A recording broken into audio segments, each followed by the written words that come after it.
My name is Tara Zahra. I am a historian of modern Europe, and I teach at the University of Chicago. I wanted to be a professional ballet dancer, and I trained quite seriously at it. As it turned out, I didn't quite have the body for it. I loved dance so much that I think I was desperately searching to find something that I loved as much, and I never thought I would. But I was inspired by an amazing teacher and got me interested in this field of history. It felt like something that I could feel as passionate about as I had about dance. My research is on the history of modern Europe, and I focus on the history of Central and Eastern Europe, but I'm really interested in trying to show how East European history is part of the history of Europe as a whole. In my work, I try to really challenge the idea that there's anything inevitable about national conflict, or even about the development of national identities or national belonging.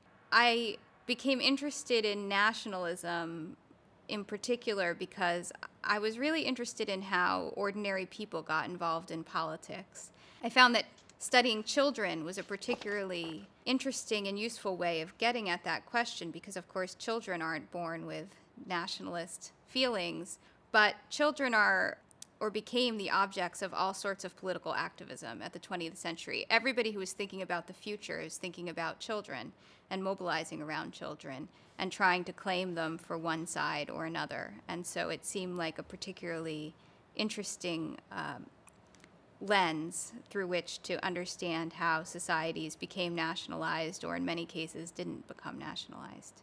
I'm currently working on a book about emigration from East Central Europe to the West, to Western Europe and the United States.